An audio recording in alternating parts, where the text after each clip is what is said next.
आपको नाभि चक्र के बारे में बताया है और भवसागर के बारे में बताया है। इसी भवसागर में गुरु तत्व होता है और गुरु तत्व जो है वो हमारी धर्म की स्थापना कर देता है। ये 10 जो यहाँ पे 10 पंखुड़ियां हमने दिखाई हुई हैं, ये 10 पंखुड़ियां ही हमारे अंदर 10 धर्मों की स्थापना करती हैं। मनुष्य के अंदर 10 धर्म होना जरूरी है, नहीं तो वो मनुष्य नहीं है। अगर उसके अंदर 9 धर्म है तो भी वो च्युत है थोड़ा सा। और अगर मनुष्य अपने धर्मों की व्यवस्था न रखे, यानी ईसाई मुसलमान हिंदू से मेरा मतलब बिल्कुल भी नहीं, लेकिन जो हमारे अंदर जो मानवता के 10 धर्म है उसको अगर मनुष्य ठीक से न रखे तो वो दानव हो जाता है। ये जो गुरु तत्व है इसने अनेक बार इस संसार में जन्म लिया है, विशेषकर 10 उसके मुख्य जन्म हुए हैं। राजा जनक, नानक, मोहम्मद साहब आदि अनेक इन्होंने जन्म लिए और आखिर में हमारे साईनाथ जो शिरडी में हो गए उनका जन्म हुआ। ये तत्व हमारे अंदर बांधते हैं क्योंकि हमारे अंदर भी जिन्होंने जन्म लिया है, जो ऐसी हस्तियां जिन्होंने जन्म लिया है हमारे उत्क्रांति के लिए, हमारे इवोल्यूशन के लिए, वो हमारे अंदर बंधे हुए हैं। उनकी जैसे अब ये चीज बनाई गई है, इसमें भी एक ये चीज बांधी, ये चीज बांधी, ये चीज बांधी, उसके बगैर ये पूरा तैयार नहीं होता। उसी प्रकार मनुष्य भी अनेक चीजों से बंधा हुआ है और ये बहुत सूक्ष्म हमारे अंदर देवता स्वरूप हमारे भवसागर में ये गुरु लोग होते हैं। अब उन्होंने पहले ही कह दिया कि बेटे तुम शराब मत पी। गुरुओं ने कहा है कि शराब मत पियो, तो उनको कोई पागल कुत्ते ने काटा नहीं था। उनके लिए ये भी नहीं कह सकते कि ये इलेक्शन लड़ रहे थे इसलिए ये स्टंटबाजी कर रहे हैं। उनके लिए ये भी आप नहीं कह सकते कि इनका कोई और बिजनेस था तो कंपटीशन में इन्होंने उनको बुरा कह दिया। उन्होंने कहा कि बेटे शराब नहीं, सिगरेट नहीं पियो, कोई तरह का मद्य न लो, क्योंकि इस जगह में ही हमारी चित्त की अवस्था होती है। चित्त हमारे पेट में होता है। आपको आश्चर्य होगा कि हमारे पेट में हमारा चित्त होता है, खासकर हमारे लिवर में हमारा चित्त होता है, अटेंशन। उन्होंने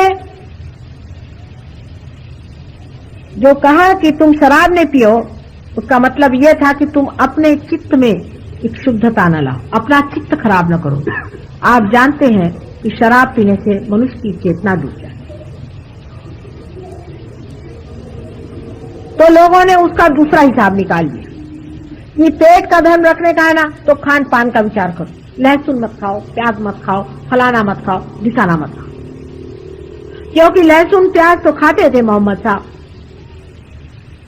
और नानक भी खाते थे, गोश्त वगैरह सब। तो इन सबको ठिकाने लगाने के लिए एक नई व्यवस्था निकाल लो, ये खत्म हो। मतलब ये है कि खान पीन में ज्यादा चित्त किसी भी तरह से लगाना गलत।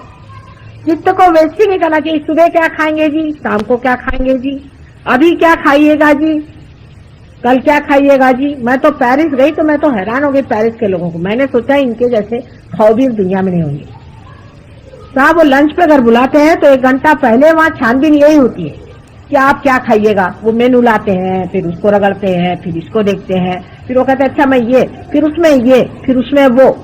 अरे सबका जायका एक ही मुंह में, मेरे तो मुंह में एक ही चाय, मेरे स्वाद हो।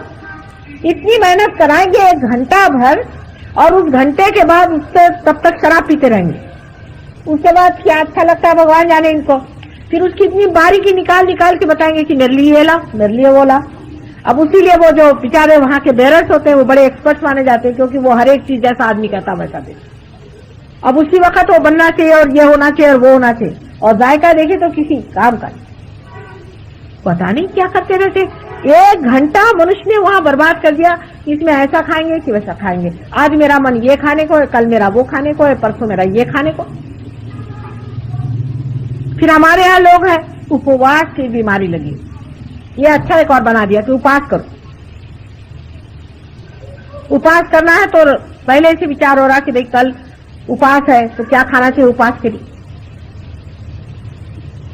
इसमें तो सिर्फ सिंघाड़े का आटा चलता है, तो सिंघाड़े का आटा चलो खारी बावली चलो वहां से लाए, कहाँ मिले, और नहीं मिलेगा तो उपास कैसे होगा। चलो यही चला। फिर फलाने को फोन किया, उसने कहा कि भाई उस जगह में जो दिखाई दिया था मैं ले आता हूँ। फिर वो गए लाने। इसी तरह से इसकी हवा चल पड़ी। आज तो उपास है। शुक्रवार को कहने लगे काहे का संतोषी माँ का यहाँ सब लोग उपास करते हैं। अरे उस दिन तो कभी भी नहीं करना चाहिए। जिस दिन उनका जन्म हुआ संसार में उसी दिन उपास करने को किसने बताया। अब ये ब्राह्मणों के भी चक्कर मैं कहां तक बताऊं, यहाँ बैठे हैं दो चार मेरा सर फोड़ देंगे।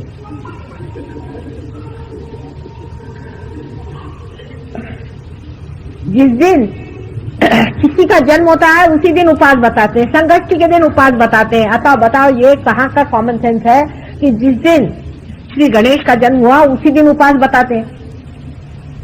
अरे कोई उसमें सेंस होना चाहिए, कोई उसमें अर्थ बनना चाहिए। जिस दिन संतोषी माँ का जन्म हुआ उसी दिन उपास बताते हैं। उसी दिन खट्टा नहीं खाने का, माने उनको जो चीज पसंद है वही चीज नहीं खाओ उस दिन। ये उनको प्रसन्न करना है कि ये तो पक्का जो नेगेटिव तांत्रिक है वो ऐसे ही करता है कि जिस चीज से माँ अप्रसन्न हो वही करो। पहली बात सीधी बताए, हमें तो भाई कोई भी उपास बच्चे ने किया हो अच्छा नहीं लगता, कोई भी उपास करने की जरूरत नहीं। ऐसी कौन सी आफत आई है उपास करने के लिए। हाँ ठीक है आज ये मन नहीं तो चलो आज फल खा लिया हो गया, पर उपास करने की किसी को जरूरत नहीं सहयोग में। मुझे क्या यहाँ पर टीबी पेशेंट घुमाने के हैं क्या। एक एक वो क्राइस्ट का चित्र बनाते हैं कि एक टीबी पेशेंट जैसा तो खड़ा हुआ है, उसकी टांगे और हाथ पैर ऐसे है कि जैसे हड्डियां लटक रही। अरे क्या क्राइस्ट की ऐसी शक्ल हो सकती है। खुद भी तो सोचो, खुद दिमाग लगाओ कि क्या क्राइस्ट जैसे इसमें पहुंचे हैं ब्रह्म स्वरूप की ऐसी शक्ल हो सकती है क्या। वो तो एकदम चमकता हुआ फूल जैसे काफी रोबिला आदमी था, आप जैसे 10 को पछाड़ के उधर गिरा दे। अब ये दुष्ट फ्रेंच आर्टिस्ट जो खुद ही ऐसे ही औरतों जैसे चलते हैं, उन्होंने क्राइस्ट की ये शक्ल बना के रख दी, तो अब क्या करें। कम से कम अपने देश में रामचंद्र जी ऐसे कोई नहीं बनाएंगे। इसमें अपने यहाँ हृष्ट पुष्टता है कि हमेशा सीता जी रामचंद्र जी शरीर के भरे हुए गोल बदन के और सौंदर्य रूप बनाएंगे। इस तरह से मरगिल्ले जिनके की अंदर सारा एक खपड़ी गई हुई है, ऐसे आदमी को देख के तो ऐसे ही लोग भाग जाए। ऐसे लोग किसका कल्याण कर सकते हैं, उद्धार कर सकते हैं। तो ये उपासड़ेपना करने की कोई जरूरत नहीं। वो तो सत्याग्रह गांधी जी ने किया तो कर दिया सबके लिए। आप लोग कोई भी उपास करने की जरूरत नहीं, इससे मां प्रसन्न नहीं होता। इसका मतलब यह नहीं कि खाते ही रहो। आदमी एक्सट्रीम पे जाता है ना कि माँ ने कह दिया खाने के लिए, दूसरे दिन देखा ये पेट लेके चले आ रहे, माँ मेरे पेट का इलाज करो। तो बात कितना अपना नित्य खाना चाहिए, बहुत ज्यादा भी नहीं बहुत कम भी नहीं, लेकिन बीच में चलिए। अतिशयता भी नहीं होनी चाहिए और कमी भी, एक समझदारी से काम लेना चाहिए। साधारण तौर पे कहना चाहिए कि ज्यादा खाने में आदमी का विचार नहीं रहना चाहिए, खाने से कमी रखनी चाहिए, क्योंकि धर्म के हिसाब में बैठता है कि खाना जो है गृह लक्ष्मी का बनाया हुआ वाइब्रेटेड अच्छा खाना, जिसको कि कहना चाहिए कि जो धार्मिक खाना है उसे खाना चाहिए। इसका मतलब यह नहीं कि वेजिटेरियन नॉन वेजिटेरियन की बात में करें, बिल्कुल भी नहीं। उसका भी एक्सट्रीम देखिए कितना पहुंच। जैनियों ने वेजिटेरियनिज्म का इतना एक्सट्रीम कर दिया है कि अब मेरी समझ में नहीं आता है कि इसका एक्सप्लेनेशन क्या दे। कि उनके यहाँ एक कमरे में एक ब्राह्मण को रख देते हैं और जितने भी गांव के खटमल है वहां भर देते हैं। उस ब्राह्मण को वो खटमल खाते हैं और उस ब्राह्मण को रुपया दिया जाता है इसका। अब ये बताइए वेजिटेरियनिज्म है। मुझे क्या खटमल को रियलाइजेशन देना या मुर्गियों को देना? अरे मुझे तो इंसान को देना है, मुर्गियां बचा के करोगे क्या? नहीं तो खटमल और वो जो मच्छर होते हैं उन्हीं को लेकर मुझे सब बोलना पड़ेगा।